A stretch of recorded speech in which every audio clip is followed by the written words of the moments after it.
welcome to my channel. My name is Jess, if you don't already know. If you do, welcome back to my channel. In today's video, this is all about the truth about having 2 kids. So I have 10 things which I feel I want to talk about that I've noticed about having 2 children as opposed to 1. So number 1 is dividing my time between both of my children. Both of my children are under 2 years old as well. So Olivia is 15 months old and Naomi is 6 weeks old. So I find it really hard sometimes to juggle, you know, the amount of time that I spend with both of them, because obviously Naomi needs me at this stage. She's a newborn and obviously I can't neglect her.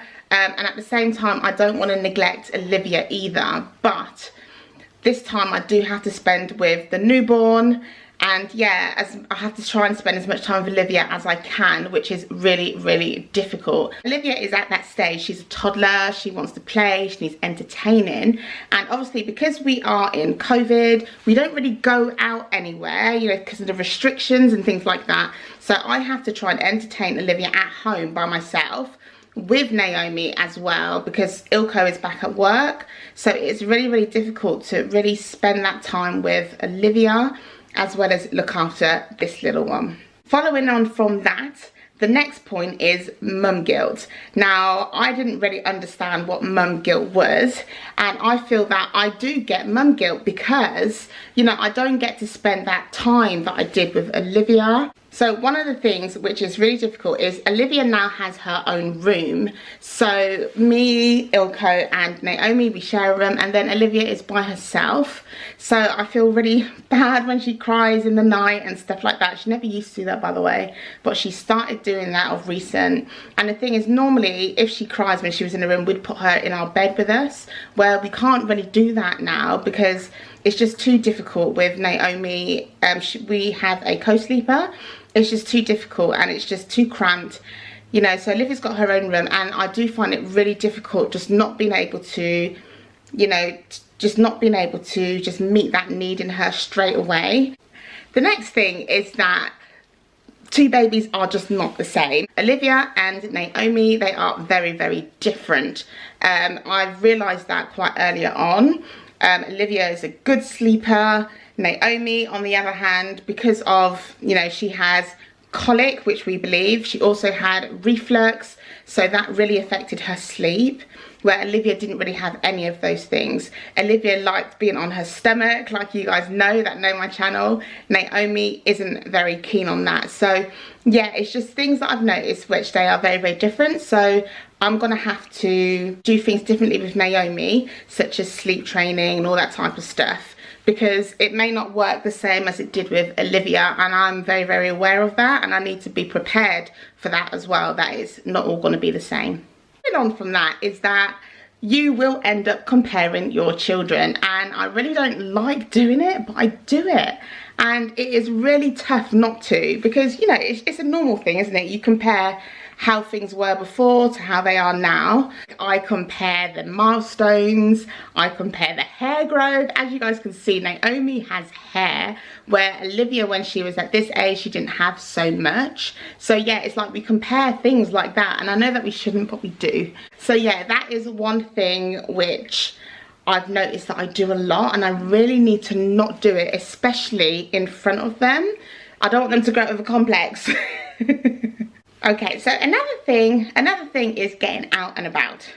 Right, I didn't realise how tough it's going to be to actually get out of the house.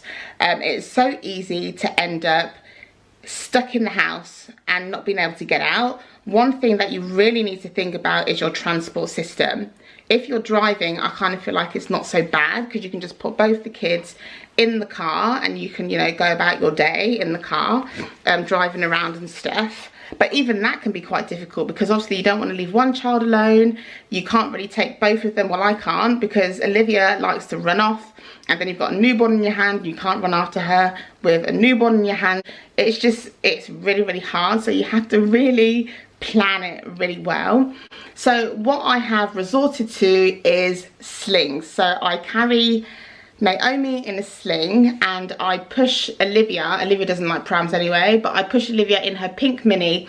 If you've seen her pink mini, please hit the like button, because Olivia was gifted a pink mini by one of my friends. It was secondhand, but it is so ideal and it is so perfect in getting her out and about without tantrums, because she hates being strapped in, whereas the pink mini, she feels that she is independent and it's fantastic. Another thing which we have had to think about, we kind of thought about it before Naomi was born, but even more so now she's here, is actually getting a bigger car and a bigger house. Well, the house we've moved from a 1-bedroom flat to a 3-bedroom house, which is fantastic because we need the space. When you have more children, you need the space. A garden is fantastic, or even just somewhere which is close by to local parks and stuff like that. But the one thing that we do need to get is a bigger car, because what we have right now, everything is quite jammed.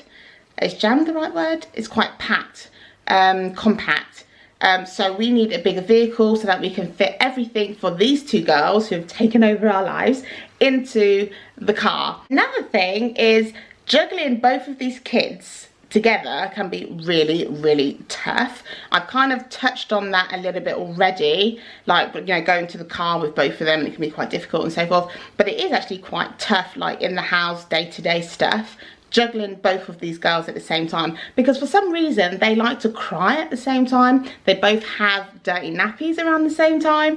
It can get a little bit hectic, but you do it in the end. You've got to prioritize. I know that they are both high priority, but you know what I mean in terms of getting things done. So leaving Naomi to cry for a minute is not a massive thing for me to just continue changing Olivia's poopy nappy and then getting straight to this one to comfort her.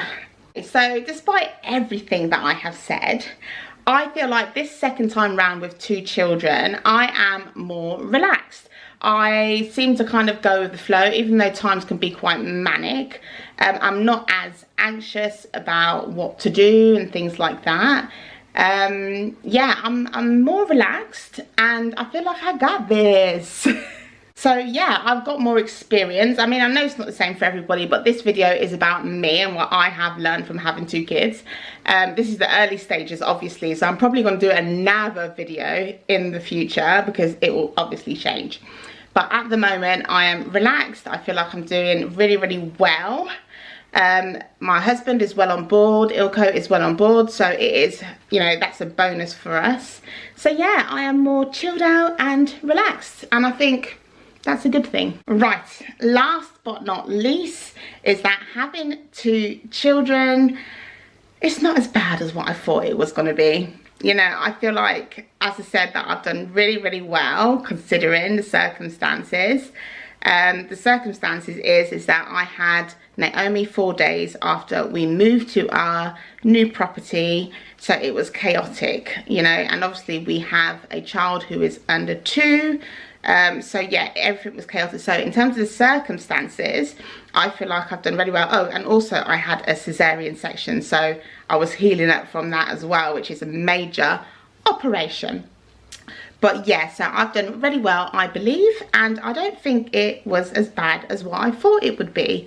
I've had quite a lot of support. If you see my other video of 10 things I'm going to be doing differently with baby number 2, you would know that I said that I'll be asking for more help and support, and I tell you what, that has really helped, and I do recommend that to anybody who is having a second child or who has a second child and you're struggling. Do not feel that you can't ask for help, because that will really help you out a lot. But anyway guys, I think that rounds it off, and I hope you really did enjoy this video, and I hope it brought some value to you for those of you who are pregnant with your second child, and yeah, that encourages that it's not so bad. It's not so bad. So yes guys, please do hit that like button if this video brought you some value and some encouragement, and yes, also subscribe, hit the notification bell, and guys, I will see you in my next video. I love you lots, and thank you if you watched it all the way to the end. Really appreciate you guys. See you soon. Bye.